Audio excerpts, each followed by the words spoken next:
Enquanto é... Acho que tá tudo certo aqui. Não, de boa. A gente vai em frente. O importante mais é o áudio mesmo.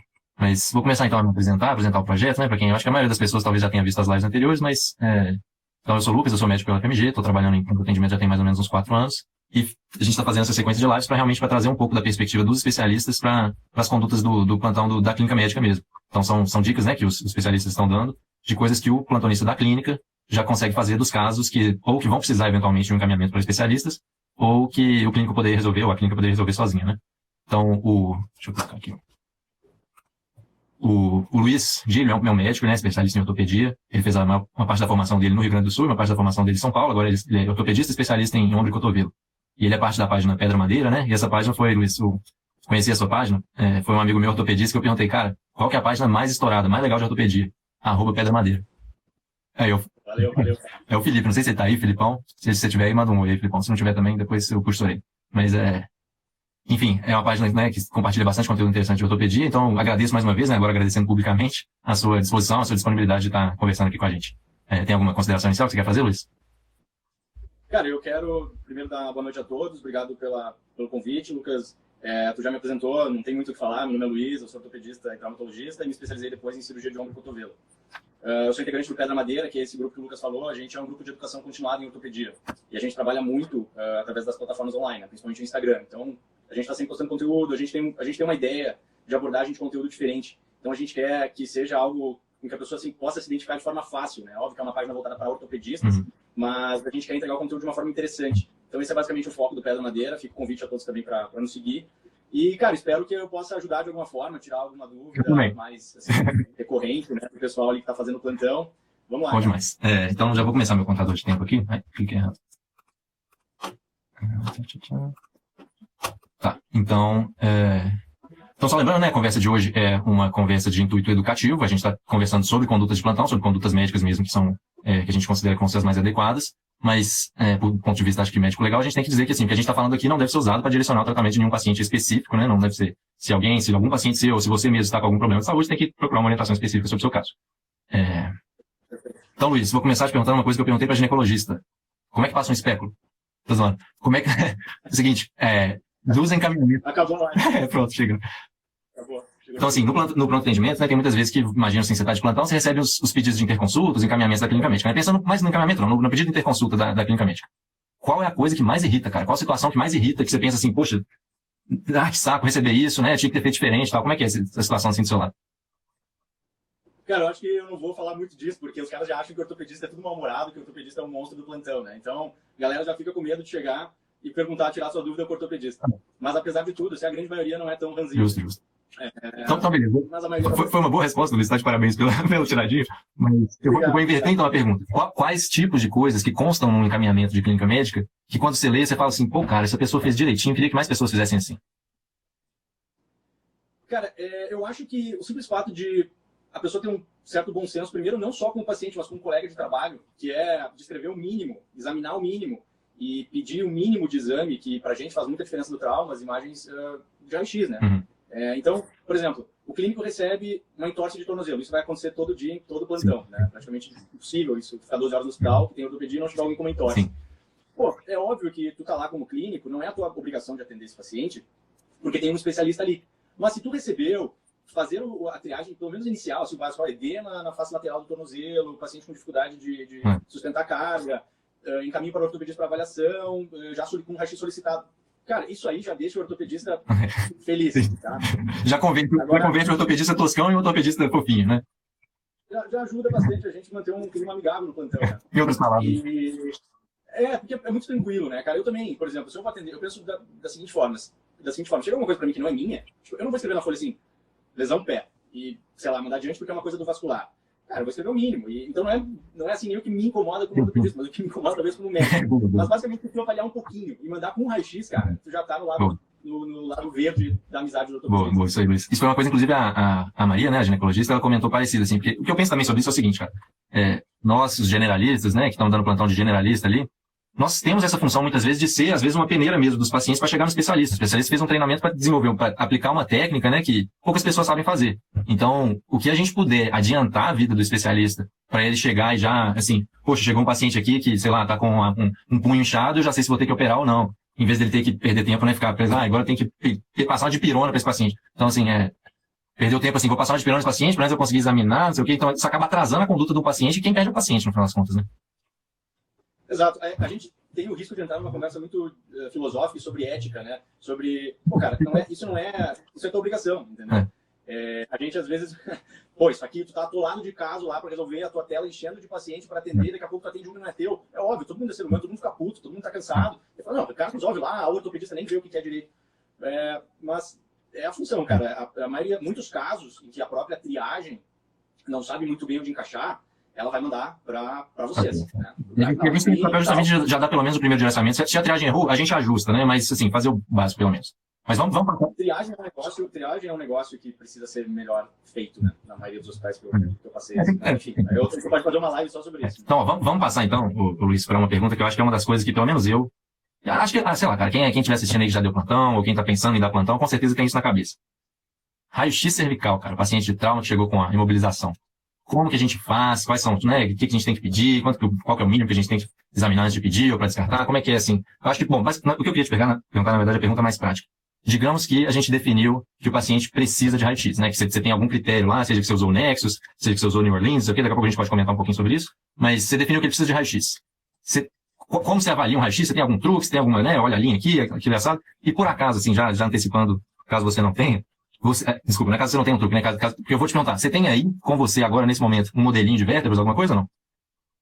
Não, cara, aqui não. Eu tenho um consultório, mas agora eu tô em casa. Eu cheguei do plantão, tu deu tempo de tomar banho e me arrumar pra lá. Tranquilo, então eu vou te colocar numa fria aqui agora então, cara. Pera aí que eu vou... Opa, tá mostrando coisa que eu não devia estar mostrando. Vai lá, cara, ajuda nós aí.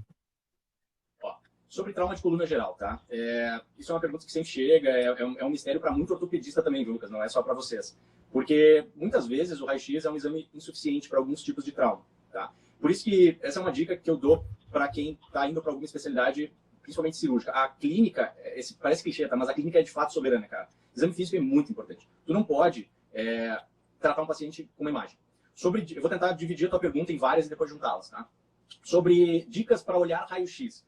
Cara, isso é muito pessoal. E isso demora um bom tempo e vem com um bom número de raio-x examinado. Mas vamos lá. Chegou um paciente... Vamos só, tipo assim, só para... Como a gente tem muito assunto para abordar, tipo assim, eu sei que... eu entendo, assim, a sua resposta certamente é a resposta mais completa e mais técnica, né? Mas... Eu vou ser direto. Tá, beleza.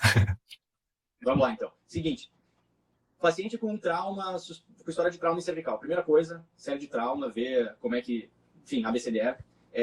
Se tu tem lesão de coluna cervical, o ideal é que tu faça uma tomografia, tá? Associado à clínica, uma tomografia, examinar o paciente, ver se tem algum déficit neurológico, né, déficit sensitivo, isso tem que ser muito bem avaliado. Até o momento, quando ele chegou, tu não tira o colar cervical, tu não tira o cara da maca rígida, tu deixa com os coxins cervicais, faz a avaliação ali com o cara na maca rígida, palpa os corpos vertebrais aqui, os processos, vê se o cara tem alguma queixa de parestesia, enfim, pede raio-x tomografia. Se tu não tiver tomo, vamos supor que tu tem essa tua radiografia. De uma forma bem simples. Essa live é um pouco difícil porque eu não sei exatamente até onde eu posso me aprofundar. Então, também é uma coisa muito pessoal. Mas vamos lá. Sim. Olhando com isso é uma radiografia de perfil da cervical, tá? O ideal de uma radiografia da cervical é que tu consiga ver pelo menos até a C7, né, que é a última vértebra cervical. Para um clínico que vai olhar, depois que ele examinou o paciente, e o exame físico tem que chamar muita atenção, qual é a dica que eu posso dar? Cara, raio-x tem osso. Osso tem um certo padrão. Né? Então, tu tem os corpos vertebrais, tu tem um alinhamento que precisa ser seguido. Eu parto do princípio que se tu é médico, tu entende pelo menos o que são vértebras. Então, tu tem os corpos vertebrais, tu sabe qual é a altura, tu sabe que tem que ter um espaço entre eles, e depois tu tem os processos. Diga. Não, eu tô só apontando o que você tá falando. Processos são essas coisas espinhentas atrás, né? Tem os processos espinhosos e os processos transversos que tu não consegue ver nessa extensão. Os corpos vertebrais. E os corpos vertebrais são os corpos das vértebras que se empilham. Vamos supor que tivesse um trauma muito grotesco na coluna cervical. E é por isso que eu reforço a importância da avaliação do exame físico. É muito difícil que o cara tenha, por exemplo, uma puta de uma fratura luxação cervical e que ele esteja bem clinicamente. Pode acontecer? Pode, mas é bem provável. Lesões menores, fraturas menores da cervical, realmente, às vezes, são muito difíceis de tu avaliar com raio-x. Então, a minha dica, mantenha o cara com colar, mantenha o cara na prancha, evita a mobilização e pede tomo. A tomo vê muita coisa em cervical que o raio-x pode passar. Tá. Tem, assim, muitos lugares que eu trabalhei, Luiz, assim, eu concordo plenamente que a tomografia isso é validado tanto em estudos científicos, né, quanto mesmo na prática, certamente você já deve ter visto vários casos que às vezes a sua tomografia surpreendeu, mas tem muitos lugares que eu trabalhei que a tomografia simplesmente é indisponível, cara. Chega um paciente, você pega, para conseguir uma tomografia, tem que conseguir uma vaga, que vai ser uma cidade 2 horas de distância e tal, muitas vezes o que você tem ali no pronto atendimento é o raio-x mesmo. você poderia passar mais ou menos o básico do raio-x, assim como já tem a linha anterior, poderia passar isso aqui, ou você prefere só deixar a recomendação mesmo, galera, eu vou ter uma suspeita razoável de ter um trauma intenso que justifica a pedir de imagem, faça o possível para fazer a tomografia. Qual que é a sua? Pelo menos, assim, sobre raio-x, entrar em linhas radiográficas é um tanto complexo aqui. Eu até posso depois, com o Pedra, a gente faz um resumo, enfim, ele marca linhas, mas eu acho que para o médico generalista isso passa um pouco do interesse necessário. O que vocês precisam saber?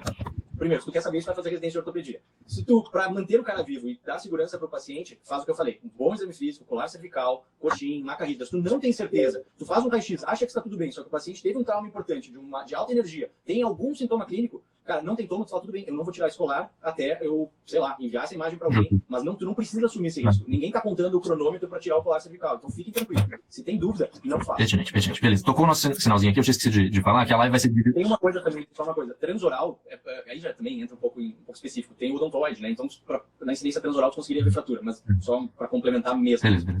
Que tocou o sinalzinho aqui, eu tinha esquecido de comentar no início, que vai ter momentos assim que eu vou estar te fazendo perguntas, vai ter momentos que a gente vai tentar responder a pergunta do pessoal, né, do povo, e vai ter momentos que que você vai ter espaço para fazer suas próprias considerações sobre os assuntos que já foram discutidos. Então, tocou esse sinalzinho para a gente falar das perguntas do público. Vou colocar aqui uma coisa, acho que essa pergunta você não vai gostar muito, não. Mas se tiver jeito de você comentar, tipo assim, pelo menos algum tipo de luxação que você acha que é razoável para um cliente, por exemplo, sei lá, eu acho que sei lá, luxação de odontoide, é claro que a gente não vai, atlanta axial a gente não vai tentar reduzir, mas assim, uma luxação de um dedo, uma coisa assim, alguma coisa que você acha que já dá para explicar. A principal que eu acho que dá dúvida, né, que é mais quando chegar é o ombro. Mas se você não se sentir confortável para explicar, se tiver, mesmo você uma luxação de um dedo, ou então conceitos gerais, assim, se você puder passar alguma coisa. Cara, eu vou passar conceitos gerais que eu acho muito importantes, tá? Sempre, luxações de forma geral, elas impressionam um pouco, porque elas são comuns e o paciente chega sempre com dor, tem aquela deformidade visível. Cara, ensinar a fazer redução, como tu disse no início desse vídeo, isso é uma live informativa, isso não é uma aula. Seria muito irresponsável da minha parte que eu chegasse e falasse para você assim, não, chegou o ombro, puxa no lugar. Então, partindo deste princípio, vamos falar de forma de curiosidade sobre luxações, tá? Em ordem, assim, não de literatura de quais são as maiores incidências de luxação, mas de vida de consultório, tá? Como tu falou, ombro, cara, vai chegar sempre, né? Luxação anterior do ombro. Normalmente, eu vou tentar pintar o quadro que é mais clássico, né? Normalmente é aquele cara que chega fala, doutor, tem um cara com o braço fora, o cara não sei o quê. Tu vai falar, cara, não, esse ombro já saiu, esse ombro já saiu. Precisa botar no lugar, o cara fala, não, só puxa. Enfim, é um cara, normalmente, sexo masculino, de 30 a 50 anos, com história de outras luxações. Como se reduz isso? Calma, a gente está falando de luxação anterior. Existem várias direções possíveis para a luxação do ombro. A mais comum, de fato, é a luxação anterior traumática, né? Que aí gera essa instabilidade que fica acontecendo de novo. A manobra mais clássica é a de tração e contratração. É aquela que se deita o paciente em decúbito dorsal, o técnico de gesso, o auxiliar, passa aquele lençol cruzado aqui e o ortopedista faz a tração enquanto ele faz a contratração. Isso serve justamente para, como a luxação é anterior, para tu desengajar a cabeça da glenoide e conseguir retornar ali. Então, para isso, normalmente a manobra de tração e contratração resolve. Existe aquela manobra hipocrática, que o cara enfia o pé no ombro do cara e puxa, isso não precisa. A grande maioria das vezes, tração e contratração resolve. Uma coisa também que eu queria falar. Tudo depende da proximidade com o ortopedista que tu tem. Se o ortopedista tá na sala do lado, não faz isso, cara. Não te aventura. Tu quer aprender, chega pro cara ali e fala, deixa eu participar. Sim. Mas não faz. Talvez tu esteja causando um malefício. Eu tô partindo do pressuposto que, assim, dos lugares que eu já trabalhei, muitos deles a gente realmente não tinha ortopedista ali, cara. O ortopedista está a 2 horas de distância e depende ainda de uma aceitação de vaga, né? Então, digamos que esse paciente, assim, acho que num caso de uma luxação, né, de ombro, uma luxação ali que tá ativa, né, que tá a luxação naquele momento, a maioria dos serviços de ortopedia vão aceitar receber o paciente, mas muitas vezes vai estar algumas horas de distância ou vai deixar para amanhã seguinte, né? Então, uma conduta inicial numa luxação de ombro seria razoável, assim, o clínico fazer pelo menos uma primeira tentativa com essa tração e contratração, que é uma manobra que é tecnicamente relativamente simples. Se não estiver funcionando com alguma facilidade, segura esse paciente e espera um ortopedista. É mais ou menos essa a ideia? Não, manda para o ortopedista. Mas vamos supor que seja na tua situação aí, que tu tá no meio do interior do Acre lá, nada contra o Acre, mas enfim, o interior do Acre deve ser bem sem ortopedista, porque é longe e tu tá provavelmente num serviço que vai demorar muito para o paciente chegar. Depende do quadro. É óbvio que nesse cenário específico, ninguém vai te condenar se tu tentar reduzir o ombro do cara, porque o cara tá com dor. E é assim, ó, luxação de ombro, assim como muitas, mas por ser mais fácil, tu colocou o ombro do cara no lugar e ele quer te dar um beijo. Então, se tu pega um cara que ele já luxou várias vezes, que a redução provavelmente vai ser fácil, tu tá sozinho, não tem como ninguém te ajudar, tudo bem, tenta. Muito provavelmente vai funcionar. Só que a gente isso tem que ser muito bem estabelecido. Não, às vezes o pessoal do posto que tá acostumado, que liga, fala, preciso encaminhar um paciente luxou. Eu já vi o ortopedista ficar bravo porque o cara não tentou reduzir. Tipo, porra, tu não sabe reduzir o ombro? Cara, não é a tua função. Mas, numa situação assim, vale a pena, provavelmente tu vai conseguir reduzir, o paciente vai querer te dar um beijo, tu vai lá, toca uma maticóia no cara e manda ele consultar com o ortopedista, porque ele vai ter que fazer uma avaliação. Respondendo mais a tua pergunta, que na verdade não foi tu, né, que perguntaram. Olha um pitfall aí, um caso perigoso. Luxação de dedo, luxação metacarpofalangiana. Isso parece uma coisa simples. E de fato é. Só que, por exemplo, se tu tiver uma luxação simples, metacarpofalangiana ali, ou da interfalangiana proximal, e tu fizer uma manobra errada, tu pode fazer o que é uma interposição da cápsula e tu acaba complicando. Então, assim, tem coisa que é fácil e tem coisa que parece fácil. Por isso, faça o que tu sabe fazer. E tentou com uma técnica simples. Não ficar forçando igual um maluco, né? Tentou com uma técnica simples. Poxa, deu certo? Ótimo, ganhou o beijo do paciente. Não deu certo? Analgesia, ortopedia, né? Pronto. Outra coisa que o Fernando Feluovac, ele escreveu ali, cuidado com as fraturas. Muitas vezes também, isso até com ortopedistas, tá, cara? Chega o cara lá que caiu, bateu o ombro, tu fala, já luxou o ombro, vou reduzir antes de mandar pro X. Às vezes esse cara tem fratura de húmero associada, não à luxação. A fratura de húmero proximal associada à luxação. Não deixar de pedir X, né, sem dúvida.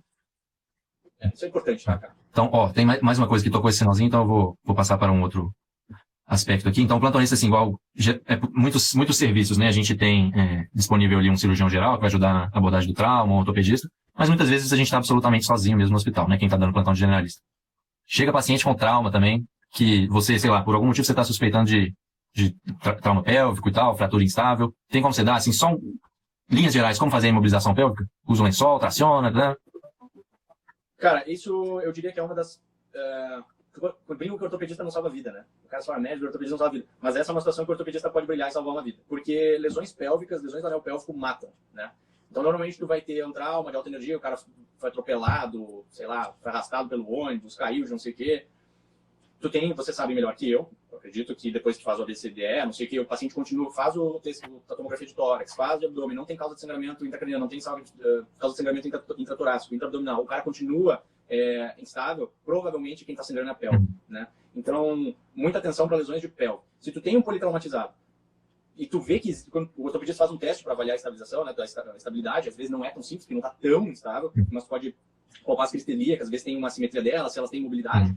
Se tu tem suspeita, não puxa nada, não precisa tracionar, é simplesmente fazer o lençol. Isso se aprende na faculdade. Tá? Na altura dos trocânteres, aqui do fêmur, aperta bem. Então, basicamente, só dando a técnica, você tenta passar um lençol por baixo, né, da bunda do paciente, né? Então, ele fica deitado com a bunda em cima do lençol, no nível do trocânter.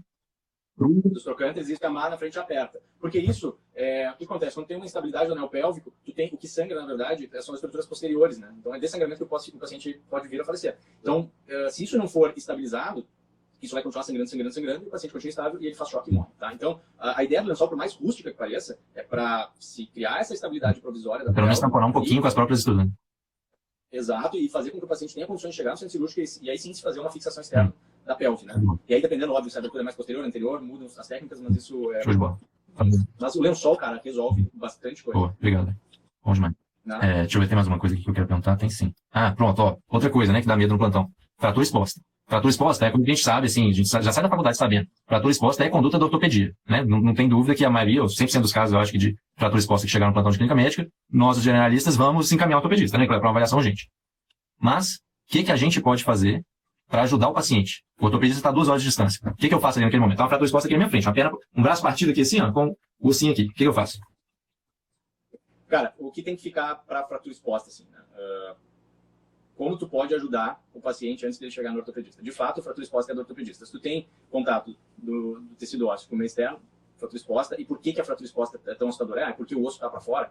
Não é só por isso. É por causa que, normalmente, fratura exposta, tu tem uma chance maior de infecção. Tu tem um tecido que não foi feito para ser exposto ao meio externo e ele foi exposto. Assim, qual seria a primeira medida, né? Primeira coisa assim, eu acabei de ver a fratura exposta, o que eu faço?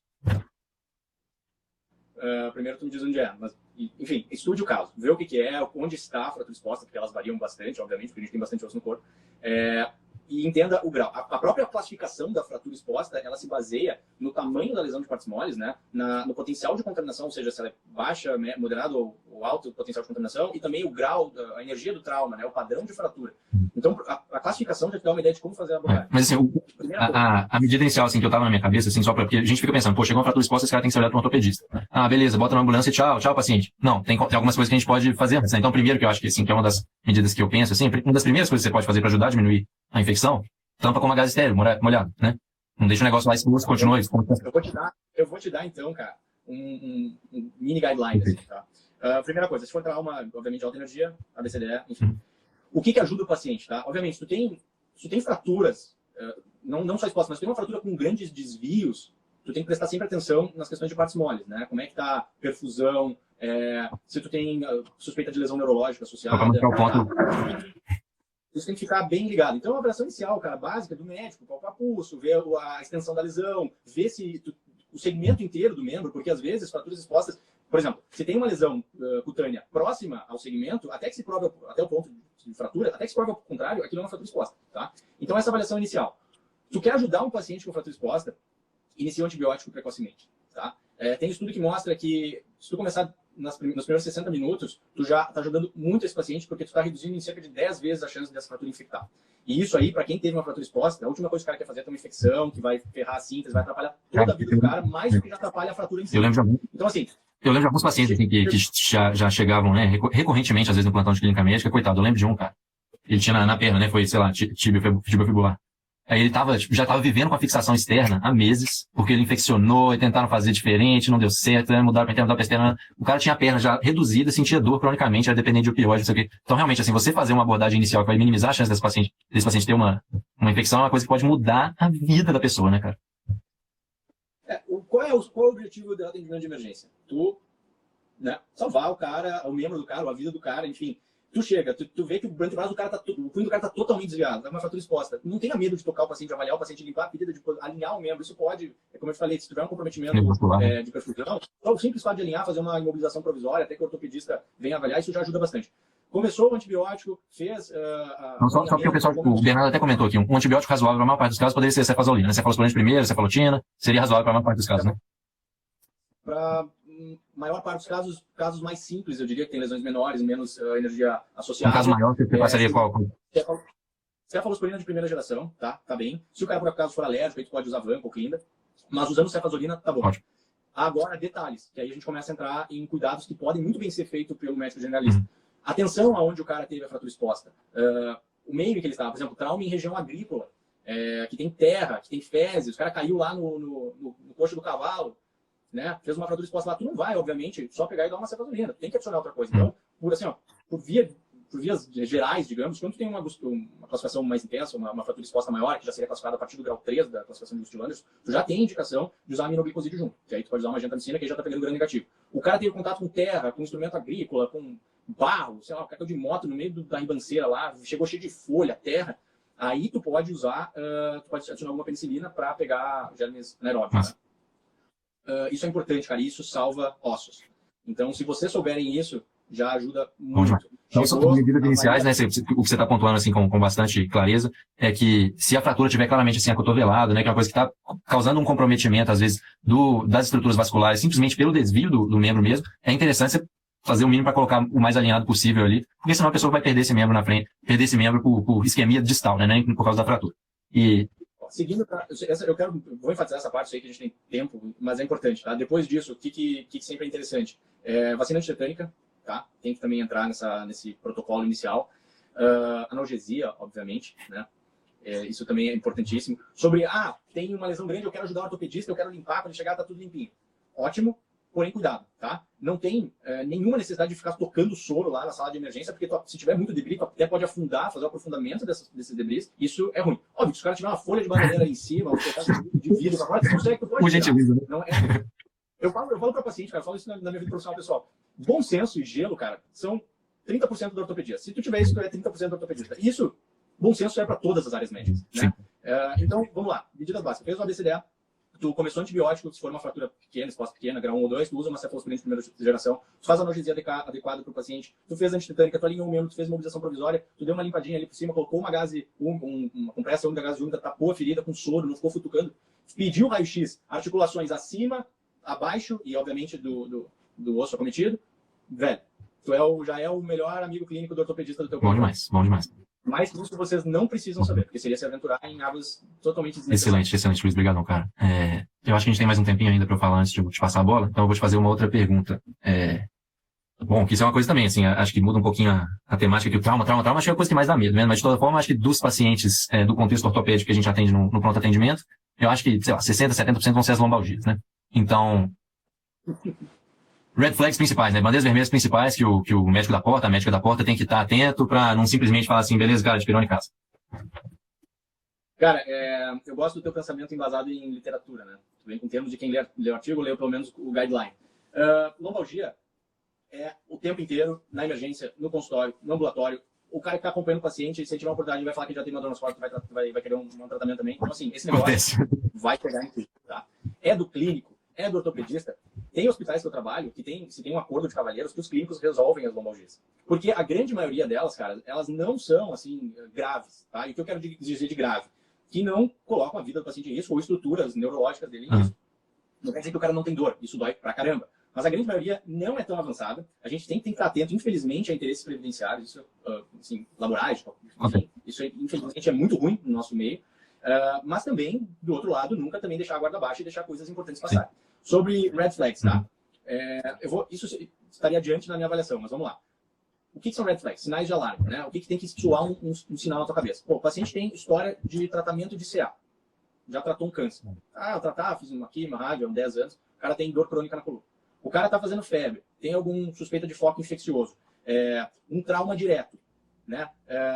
Tem alteração miccional, por exemplo. Vai falar, cara, putz, eu tô com dor na coluna, tô com perda de sensibilidade aqui na região da interna da coxa. Só contar uma coisa. Isso que você falou assim, eu tenho uma perda de sensibilidade aqui, tô fazendo xixi sem perceber. Geralmente não vai ser uma queixa espontânea, né? Você tem que perguntar. Porque às vezes o paciente ou não conecta as coisas, ou nem percebeu, né? Então, assim, muitas vezes não vai ser uma queixa espontânea, você tem que ativamente extrair, né? Cara, eu vou te dar uma dica. Não que eu seja muito velho, quem sou eu para dar dica pros outros, mas já que é isso que tu me chamou pra extremamente bem-vinda. Quando o negócio é sério, como eu sei que tu está pensando a mesma coisa que eu, de síndrome da Claudicina, isso fica muito evidente. Tá? É óbvio que parestesias mais leves, sintomas um pouco inespecíficos, por exemplo, de radiação, até onde corre a dor, é a mesma dor, isso pode realmente ser um pouco confundido. Tá?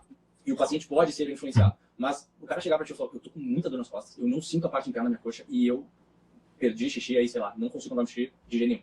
Isso o paciente nota. Tá? Então essa é a dica. Assim, se o negócio é muito grave, provavelmente o paciente vai...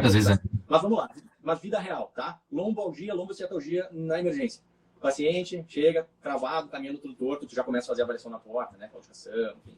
O que tem que ser avaliado? Red flags perfeito, tá? Até porque red flags nos ajudam a pensar se a gente vai fazer ou não raio-x, né? Porque a gente sabe que a maioria das alterações, tu vai fazer raio-x para ver o quê? Alterações degenerativas, que o cara tem ali, obviamente, já um grau de discopatia, né? Que tem sinal de artrose, que até justificaria a dor dele, beleza. Mas tu vai expor o cara a fazer raio porque ele quer e não vai trazer nenhum benefício para ele. E tem aqueles estudos, né, que assim, mesmo pessoas absolutamente assintomáticas, a partir dos 30 anos de idade, já tem, sei lá, um terço que já tem alterações degenerativas, a partir dos 50 anos já é mais da metade, né? Umas coisas assim.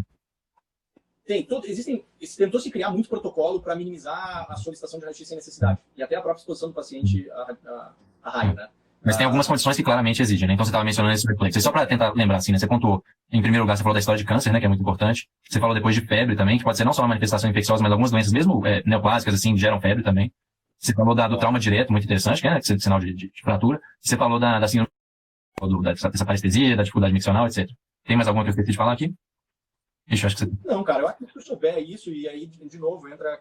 Tá me ouvindo? Cara, eu não sei se eu... Quem tá ruim aí, galera? Comenta aí. Pronto. Tu travou na minha tela. Não, beleza. Pode continuar. Então eu falei desses 4, né? Tem mais algum?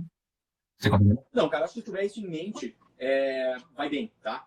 E aí a conduta vai ser basicamente solicitar o raio-x, né? E você solicita mais algum exame? Você costuma solicitar marcadores inflamatórios também nesses pacientes que têm red flags? O que você faz, né? Exame de sangue e tal. Sim, se tu tem, por exemplo, uma suspeita de uma infecção, alguma coisa, aquele paciente tem que ser investigado. Né? Porque aí a gente está falando de lesões na coluna que podem ser, assim, destrutivas mesmo para o paciente. A pessoa está comentando que não. Aí a gente, o ortopedista, também vai pedir ajuda para o pessoal da clínica, né? Eu falo, olha só, o paciente assim, pessoas na coluna, vamos fazer exame, vamos mas só lembrar também, a gente passou mais ou menos por essa discussão na questão cervical, né? Que assim, o exame mais sensível, né? Mais adequado para avaliar boa parte dessas alterações mais graves da coluna é a ressonância magnética, né? Mas no pronto atendimento ali, muitas vezes você não vai ter isso disponível. Então, o inicial seria o raio-x e em algumas situações onde tem alguma evidência de inflamação, você também usaria os exames de sangue de marcadores inflamatórios. Mais ou menos por aí, ou tem mais alguma coisa que você quer acrescentar? Cara, eu vou te falar, para a vida real, tá? Em emergência, fazendo plantão de ortopedia, são raras as vezes que tu vai, de fato, cruzar com um quadro infeccioso de coluna. Já cruzei com isso, já passei por isso. Bem desagradável, mas graças a Deus foi identificado.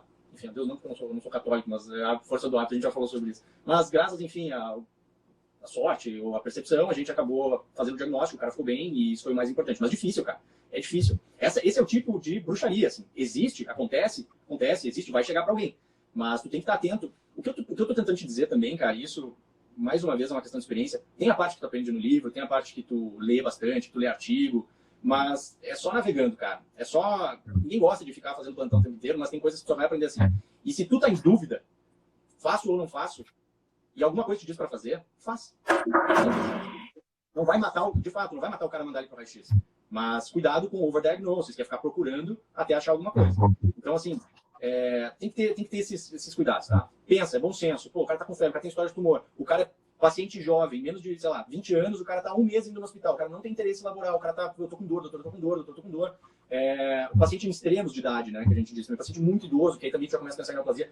Caso pessoal, eu tava no exército, cara, quando eu fui pro exército em 2013, 2014. E, pô, na época eu sabia que ia fazer ortopedia, eu não tinha estudado, a gente já fez residência. E tinha um moleque que passava, eu acabei sendo médico da própria, tinha um moleque que passava lá para pegar uma licença, enfim, que ele acompanhava que ia passar com um neurocirurgião, um ortopedista de coluna. E eu fiquei sabendo da história do moleque, que ele ficava indo lá na enfermaria e os caras pediam, isso um ano, cara, antes de eu chegar, foi bem quando eu cheguei. E o cara ficava pedindo, tipo, analgesia, de fato, e mandava encaminhou o paciente para avaliação, quando eu fui ver, o cara tinha um tumor na coluna, não lembro exatamente os detalhes, mas era um guri de 20, acho que tinha 23, era um moleque, era mais novo que eu na época. E, cara, tu vê, se não fosse o médico pegar e falar assim, não, peraí, tem alguma coisa errada, ou esse soldado tá se fazendo aqui, quer atestado o tempo inteiro, o cara viu, pediu uma solicitação para encaminhar ele para um neurocirurgião, não lembro se era ortopedista de coluna, o cara foi para avaliação, fez uma ressonância e tinha. É um caso raro? É assim, dramático? Talvez não chegue para ti nunca? Não. Mas foi simplesmente no bom senso que se fez um diagnóstico que ajudou. Exatamente, perfeito, cara, perfeito. Mas não inculquem, cara, com lombalgia. Lombalgia é repouso absoluto, analgesia escalonada, tá? Cuidados posturais, encaminhar o cara para um acompanhamento, o cara provavelmente fazer uma físio de musculatura paravertebral, abdominal. Muito difícil no Brasil, mas fazer readaptação do cara no trabalho dele. A gente pega muito pedreiro, né, cara? Os caras com 50 anos com as costas destruídas, um jogador de futebol com o joelho destruído, então... Bacana. Foi bom você ter pontuado os dois lados, né? Tanto o lado do rastreio, né, da investigação para os grávidos, quanto do lado do tratamento básico do paciente que não é grávido, né? Foi bacana você ter pontuado essa conduta também. Deixa eu ver aqui que chegou uma pergunta, eu acho que estou com um sinal ali, estou na dúvida se era... Antes de fazer as perguntas dos pacientes, tem alguma coisa que a gente comentou até agora, assim, das coisas que nós conversamos, que você quer fazer algum comentário adicional? Ou do começo, ou do meio, ou do fim da nossa conversa? Tem alguma coisa que você queria acrescentar ou ressaltar? Cara, pensando assim, do ponto de vista de como a minha conversa contigo pode ser útil para esse pessoal que está vendo, para essa galera que está assistindo, né? Tentar ter algo de conhecimento prático, algo que a pessoa possa, sei lá, amanhã tá no plantão e falar, pô, eu vi o Lucas conversando com o Luiz lá e chegou esse caso, eu acho que eu vou fazer assim. Se tiver entendido que a simples avaliação inicial, por exemplo, de um trauma, que não é teu, mas vai passar para o ortopedista, tu faz, só descreve ali direitinho, seja no prontuário eletrônico na mão, ó, trauma aqui, não tem lesão cutânea, o paciente está pisando não e já pediu raio-x, que já nos ajuda bastante, então a gente vai ficar bem agradecido e ajude a tornar o seu ortopedista menos ranzinho. Se tratando de fratura exposta, lá. Mas a gente está melhorando. A gente vai começar a debater isso em Congresso Nacional de Ortopedia, como ser mais, legal. mais bonzinho. Né? Não pode falar. Fratura exposta, tratando de fratura exposta, também acho que se ficou bem nítida a ideia daqueles cuidados iniciais, né? De avaliar bem o membro, usar um antibiótico precoce, que a gente já falou, antitetânica, analgesia. Se tiver muito ondulado, se tiver um desvio muito grotesco, tentar realinhar o membro, fazer uma imobilização provisória até pelo próprio conforto do paciente, osso solto, fratura exposta, instável. Por que tu não deixa solta? Porque tu pode aumentar muito o dano tecidual, né? E aí piorar isso. Então, se isso tiver ficado na cabeça, tá ótimo. Sobre luxações. Eu sei que tu tá louco pra puxar um ombro, né? Amanhã você já vai tentar no teu plantão. Se tu tiver numa situação, repito, se tu tiver numa situação muito atípica, onde tu não vai ter ninguém para te socorrer, um ortopedista, é óbvio que pro bem do paciente tu vai tentar. Mas não façam, a minha dica, assim, como especialista, como ortopedista, como médico, faz o que tu sabe, tá? Só faz o que tu sabe, avalia o quão próximo de um ortopedista tu tá. Não tem no hospital, não tem na UPA, mas tem no hospital, liga pro cara, isso é muito legal, tá? Isso como eu faço no meu dia a dia. Eu fico meio puto quando chega um monte de casos da UPA, porque o cara nem se deu o trabalho de ligar, e são fraturas cirúrgicas, às vezes não é só uma avaliação, é uma dúvida. Liga, não custa. Isso é função, inclusive não tu não tá fazendo um favor, tu tá fazendo a tua função, tu tem que comunicar a passagem do caso, tá? E o que eu sempre combino com, por exemplo, hoje eu estava de plantão, o que eu sempre combino com o pessoal do meu dia já sabe, dos clínicos. Cara, eu não tenho problema nenhum em tirar a dúvida. O que eu souber vai ser um prazer. Vem aqui na minha sala, bate aqui, vamos conversar, me mostra o raio-x. Os clínicos já estão tudo treinados lá, cara. Eles já chegam e falam, posso discutir um caso contigo, já pediu o raio-x e tal. O cara bateu já faz 3 dias, não sei o que, mas tá caminhando, blá, blá, blá, tomou analgésico, não melhorou. A gente olha o raio-x, aí eu pergunto, quer que eu tente, tipo, quer aprender alguma coisa ou tu quer que eu só fale que tem ou não tem? Não, ensina aí e tal, eu dou uma dica ali no raio-x. Cara, esse cara, tu vai criar uma relação de plantão muito boa, porque quando tu tá nele, ele também vai estar na boa. E assim, tu tá minimizando o tempo de hospital do paciente várias coisas que são... Todas essas, eu acho que todas essas coisas que você está pontuando assim da relação médico-médico são coisas que ajudam, no final das contas, o paciente. Né? Não é questão só de você agradar o ortopedista ou de você tentar ficar bem na fita. O paciente vai se beneficiar de um caso bem passado. Né? Então, é importante mesmo pontuar isso. Vou passar para um outro ponto aqui que acho que vai ser interessante a gente conversar, que é dicas para incidências de raio-x. Então, assim, a maioria, acho que tudo quanto é coisa, né, a gente pensa em API lateral, né, de quase tudo. Então, mas tem algumas áreas do corpo que é importante a gente pedir alguma extra, né? Eu acho que uma mais, eu não sei se o Haroldo não deve estar assistindo, né? Tem um amigo que é ortopedista que ele fraturou o escafoide. Então, assim, o punho... Essa cara, eu sabia que essa ia ter. Para alguns técnicos de gesso isso também é um desafio, mas vamos lá. Então, assim, o punho seria uma dessas, né? Que a API lateral, na maioria das vezes, não basta. Então, no punho, o que mais que a gente pede? Tem alguma outra área do corpo que você acha que seria interessante ir além do API lateral? Eu acho que o primeiro passo é saber o que tu está fazendo, tá? Então, pensa o que tu vai pedir de radiografia. Às vezes você é paciente do clínico, o cara pediu, assim, tudo bem, não está errado. Mas também não está certo. O cara falou, não, doutor, caiu um tijolo no meu dedo. O cara pediu da bacia, do fêmur, do joelho, da perna, do tornozelo e do pé. Óbvio que se for um trauma muito grave, tu vai pedir a série de trauma. Vai pedir coluna, de bacia, né? Vai pedir o local onde foi batido. Mas vamos supor, tá? Punho. Me dá o caso. Se tu me falar que foi uma paciente de 80 anos que caiu da própria altura e bateu o punho, eu vou fazer uma radiografia PA e perfil do punho, e isso provavelmente, óbvio, depois de avaliá-la, ver que o antebraço não tem deformidade, que tem talvez uma deformidade mais restrita ao punho, que os dedos estão mexendo, que não tem déficit sensitivo, enfim. Eu vou fazer raio-x do punho, por via de regra faço sempre da mão também e do antebraço, tá certo, não tá errado, mas não precisa fazer da cervical, porque ela caiu com o punho, tá? Uhum. Bom senso. Essa é a minha dica suprema, assim, bom senso. Faz. PA e perfil já seria o suficiente para quê? Se eu estivesse suspeitando da patologia, obviamente, mais óbvia que essa paciente de 80 anos, branca, mulher, que caiu da própria altura e bateu o punho, vai ter que é fratura de rádio. Então, uma simples radiografia em PA mais perfil. Esse colega meu era um atleta que fraturou, ele é goleiro, fraturou, caiu ali. Então já não é essa doninha, é o atleta ali que caiu, espalmou assim, mais ou menos a mão, né? Aí, quando tem um paciente jovem, e tem uma explicação biomecânica para isso, tá? De por que a incidência é maior em jovem, a angulação da queda, o mecanismo do trauma, enfim, o vetor da força. Mas tu tem um paciente jovem que cai com o outstretched hand, que a gente chama, né? Que é cair com a mão espalmada. Tu vai, obviamente, ter que adicionar algumas incidências para ver o ossinho maldito que é o escafoide. As fraturas de escafoide, elas, quando elas não são desviadas, e que é muito comum elas não serem, isso pode passar muito batido em uma porcentagem muito alta. Eu posso estar falando besteira, tá? Mas cara, é absurdamente alta a porcentagem. Sim. Que pode passar despercebido. Então, tu adiciona algumas séries específicas. Eu tô te falando de algo específico, tá, cara? Mas primeiro vamos voltar pro básico. Um anteroposterior ou posterior anterior e perfil, para a grande maioria das coisas já basta. Quando tem ossos que se interpõem, né? Por exemplo, vai pedir, por via de regra, extremidades, por exemplo, pede AP, perfil e oblíquo. Né? Vai pedir pé, mão, já tá ótimo adicionar um oblíquo. Ombro, se puder, o axilar, né? Se o paciente não conseguir levar, tem a incidência de Velpo, que é um substitutivo da axilar, enfim. Cada articulação tem alguma peculiaridade. Mas escafoide é uma delas. Do punho você acrescentaria qual, assim, no padrão? Pensando no escafoide, por exemplo, pensando num trauma mais sugestivo. O que eu peço? Eu lembro que foi a rotina que bateu aí. Bateu tem mais 3 minutos, mais ou menos. Vamos lá, você tem o objetivo. Que a rotina que eu tenho para mim, que foi na residência quando eu estudei o Green, que é um livro de mão, enfim, PA, perfil, semipronado e punho cerrado com desvio NA. Tá? Se tu tiver essas 4 incidências, PA, perfil, semipronado e cerrado com desvio NA, que aí tá ao longo do escafoide. Se tu tiver essas incidências, tu já tem uma semipronado seria uma incidência com a mão um pouco, meio como se fosse um oblíquo, assim, pegando bem nessa direção, né? Assim, do escafoide? Basicamente, tu tá em neutro, tu faz uma semipronação. Né? E o desvio NA, tu faria para cá, e aí tu estica o escafoide, assim, no português bem chulo, e tu consegue ver. Os portugueses chulo. Tem mais alguma coisa, cara? Alguma outra fratura assim que você consegue pensar? Você falou do ombro, né? Que acrescenta o axilar, falou do escafoide. Tem mais alguma outra extremidade que você acha que é importante mencionar? Cara, o que eu vou deixar de alerta final, assim, tá? Fraturas que são comuns, que aparecem todo dia no pronto-socorro. Fratura de rádio, muito comum. Fraturas de fêmur, né? O fêmur proximal, nos pacientes idosos, principalmente. Paciente velhinha, caiu em casa, bateu o quadril, até que se prove ao contrário. Cara, investiga muito bem, tá? Então faz ali a bacia, AP, o quadril que foi batido, AP perfil, faz do fêmur, tá? Outra coisa que também a gente vê muito em plantão é a fratura de maléola lateral, seja por entorse de tornozelo. A entorse, a maioria das vezes pode só ser um entorse mesmo, que não tem fratura, mas a sequência do mecanismo de trauma vai gerar fratura. E é super comum ter fratura de maléola lateral. Então, o Lucas respondeu ali, 25% não aparece. Mas tu viu, um quarto, tu pode passar despercebido. Então, e é uma fratura que tem um prognóstico ruim, né? Porque tem chance de necrose vascular, a pessoa vai ficar com doente pro resto da vida.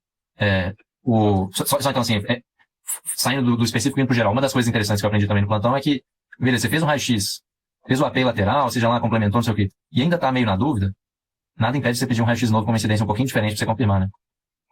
Não, cara, o que tu não pode é deixar o paciente sair e ficar assim, puta, cara, não tô seguro. É. Tanto que tem fraturas de colo de fêmur que tu só vê na tomo. Aham. E, assim, ó, 99% das fraturas de colo tu consegue ver na gente. Mas, às vezes, cara, tu tá na vida profissional e tu tá lá 12 horas de plantão, 3 vezes por semana. São 36 horas de plantão por semana. Tu vai fazer isso o ano inteiro. A algum momento vai chegar uma bucha Vai. grande. Então, eu repito a palavra, tenha bom senso, cara. Paciente de 90 anos, caiu da própria altura, ela tem Alzheimer, tu não consegue pegar mais informações da história dela, o familiar não estava presente, ela já não é deambuladora, assim, super ativa, mas é deambuladora domiciliar, e aí ela caiu, bateu o quadril, tem um hematoma. Esse barulhinho, cara, rapidaço, esse barulhinho é o barulhinho do final da brincadeira. Eu vou só fazer o sorteio do livro, né, que a gente anunciou. Tem o Black Book. Vixe, tem. Verdade. Vou ver se vai dar tempo, tomara que não caia antes. Porque das outras vezes eu esqueci, cara. Vai cair, tu botou um timer, vai fechar o teu Instagram, é isso? Não, é porque a live morre com 1 hora, entendeu? Sério? Morre completamente. Então vamos fazer esse sorteio aqui. Se der um pouquinho mais de tempo, a gente volta a falar desse assunto que você estava falando. Então, número 22 e 22, sortear agora. Vamos ver quem que é. Tchá, tchá, tchá, tchá. Número 9. M. Mameluque, Maria. Não sei se ela tá aí assistindo, mas parabéns, Maria. Você ganhou, parabéns. Parabéns, espero que tenha. Bom demais. Eita, tá começando as músicas aleatórias aqui do meu. Boa iniciativa, É, cara. bom demais. Então, ó, agradecer mais uma vez, Luiz. Foi muito bacana, cara. Você deu dicas importantes, você deu uma perspectiva sensata também, assim, das coisas que, né, que a gente tem que fazer no plantão, que a gente tem que fazer como médicos. E foi muito bom, cara. Eu aprendi algumas coisas que você me contou aqui agora. Tenho certeza que os seguidores também aprenderam algumas coisas. E obrigado mesmo, cara. Foi muito bacana você ter disponibilizado seu tempo e sua expertise pra gente. Cara, eu que agradeço, obrigado. A iniciativa é realmente muito boa. Acho que essa educação de quem está ali na linha de frente ajuda todo mundo.